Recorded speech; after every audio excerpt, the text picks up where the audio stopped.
Halo semuanya, perkenalkan nama saya Claudia Flora Triputri dengan NIM 860381915, program studi PGSD.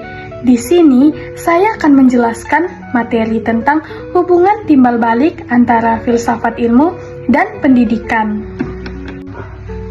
Hubungan timbal balik antara filsafat ilmu dan pendidikan sangat erat karena keduanya saling mempengaruhi dan saling memperkuat.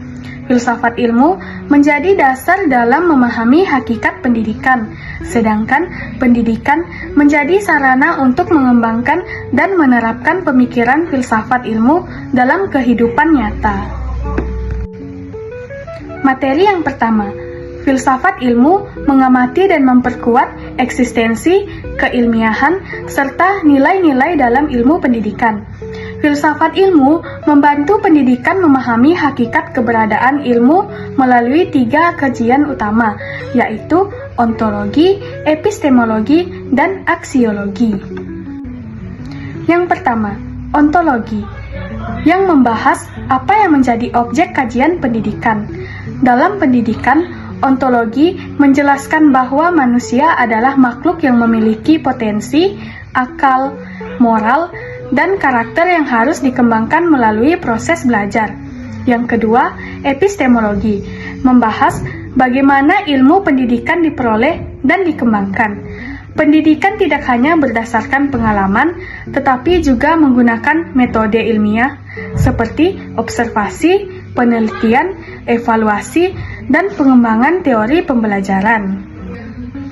Yang ketiga, aksiologi, yang membahas nilai dan manfaat ilmu pendidikan.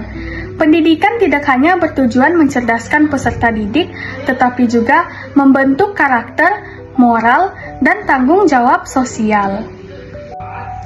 Dengan demikian, filsafat ilmu memperkuat keilmiahan pendidikan sehingga pendidikan tidak berjalan secara sembarangan, melainkan memiliki dasar pemikiran yang logis, sistematis, dan ilmiah.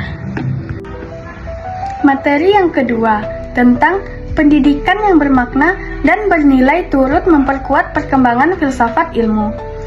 Pendidikan menjadi tempat penerapan sekaligus pengembangan filsafat ilmu. Dalam praktik pendidikan, muncul berbagai pengalaman, masalah, dan perubahan sosial yang mendorong lahirnya pemikiran baru dalam filsafat ilmu. Contoh yang pertama, perkembangan teknologi digital mendorong munculnya pemikiran baru tentang etika penggunaan teknologi dan pembelajaran. Yang kedua, pendidikan yang berpusat pada siswa melahirkan pendekatan konstruktivisme, yaitu siswa membangun pengetahuannya sendiri melalui pengalaman belajar. Yang ketiga, tantangan pendidikan karakter di era modern memperkuat kajian filsafat tentang moral, nilai, dan tujuan pendidikan, yang artinya pendidikan bukan hanya objek kajian filsafat ilmu, tetapi juga sumber kebanggaannya pemikiran filsafat ilmu itu sendiri. Materi yang ketiga, tentang filsafat ilmu sebagai pisau analisis dalam membedah proses pendidikan. Filsafat ilmu disebut sebagai pisau analisis karena mampu digunakan untuk mengkaji berbagai persoalan pendidikan secara mendalam melalui 3 pendekatan. Yang pertama, ontologi, menganalisis hakikat masalah pendidikan, misalnya apakah tujuan pendidikan hanya untuk memperoleh nilai akademik atau juga membangun karakter peserta didik.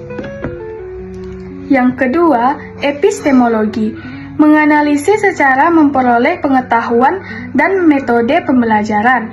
Contohnya, guru memilih metode diskusi, eksperimen, atau pembelajaran berbasis proyek agar siswa memperoleh pemahaman yang lebih bermakna. Dan yang ketiga, aksiologi, menganalisis manfaat dan nilai pendidikan. Misalnya, penggunaan teknologi pembelajaran harus mempertimbangkan nilai moral, etika, dan dampaknya bagi peserta didik. Materi keempat tentang contoh konkret penerapan filsafat ilmu dalam praktik pendidikan. Beberapa contoh penerapan filsafat ilmu dalam pendidikan antara lain yang pertama, dalam kebijakan pendidikan. Pemerintahan menerapkan kurikulum merdeka yang berpusat pada siswa.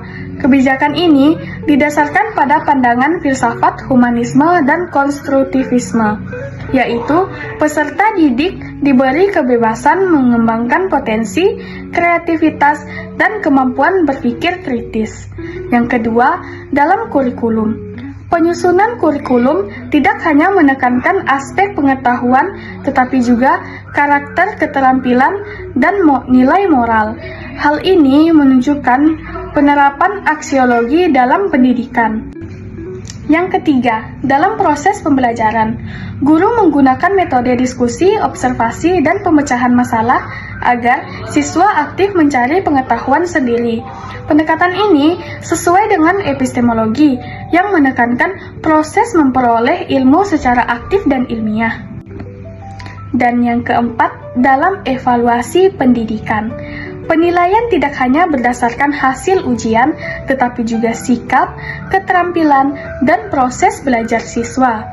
Ini menunjukkan bahwa pendidikan memiliki nilai kemanusiaan dan tidak hanya berorientasi pada angka.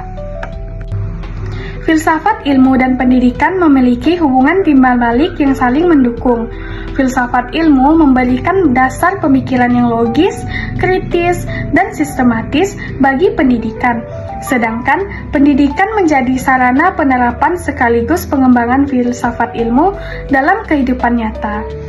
Melalui kajian ontologi, epistemologi, dan aksiologi, filsafat ilmu mampu menjadi alat analisis untuk memahami dan menyelesaikan berbagai persoalan pendidikan secara lebih mendalam, sehingga pendidikan dapat berjalan secara bermakna, ilmiah, dan bernilai bagi kehidupan manusia. Sekian penjelasan materi dari saya. Atas perhatiannya, saya ucapkan terima kasih. Bye-bye.